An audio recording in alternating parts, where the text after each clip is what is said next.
hardest group classes for me by far to teach are when I have an intermediate or an advanced level group class scheduled and a beginner shows up.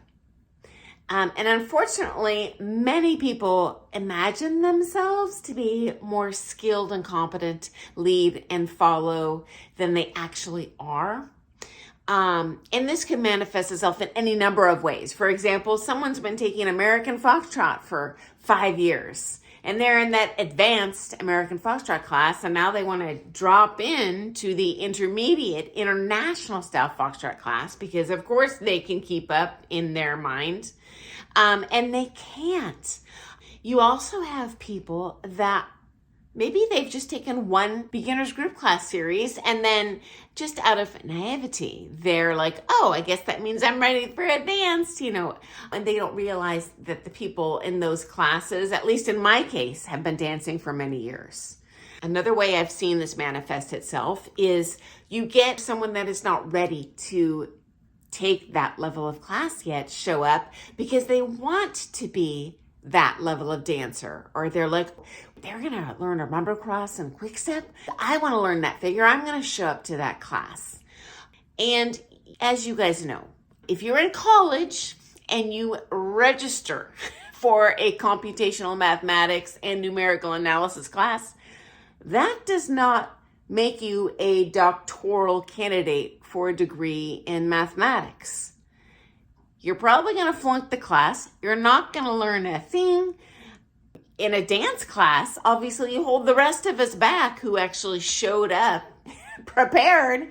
And for me as the teacher, it completely stresses me out. I'm just like, I want to bite my nails and pull my hair out because I have a plan going into that lesson for what I want to accomplish. And I don't want to bore those students who actually prepare when they show up.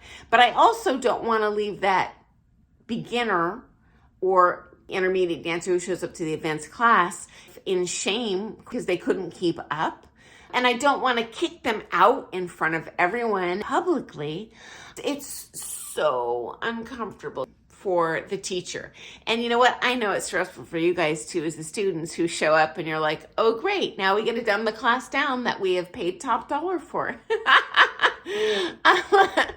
In my case, I have proactively nipped this a bit in the bud for years and years and years. What I've done is require instructor pre-approval to attend that intermediate class or that advanced class. I say it at the end of each beginning level series, each intermediate level series. The next class coming up, intermediate advanced, is by pre-approval only. And the way the student will be able to get in that class is you'll be bored in this level of class. And that indicates, hey, maybe I should talk to Sunny, see if she thinks I'm ready for the next level. And I also, when I'm teaching a beginning or an intermediate level class, I just stick with bronze, silver, gold syllabus. Obviously beginners, I'm going to stick with bronze. Unless it's a very, very easy open level figure like open naturals or something just to get the ball rolling. But as a whole, I'm sticking with syllabus. And the students are going to be learning something else every time. Same thing with the technique, especially in a group class setting where you can only convey so much information in that 45-minute class when you've got all those people. Even if it's a beginning level class, you're going to have people at different experience levels, different talent levels. So that's how I nipped it in the bud. And I would put that in bold, huge print on the top of all of the internet materials, all of the printed advertising materials. So everyone was aware that you couldn't just drop in. Beginning classes, totally social. For me, intermediate classes, advanced classes, those are for people really gunning for that improvement.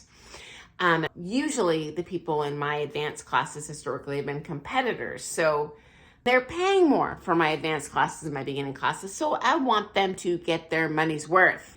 Not that I don't enjoy teaching group classes of all skill levels.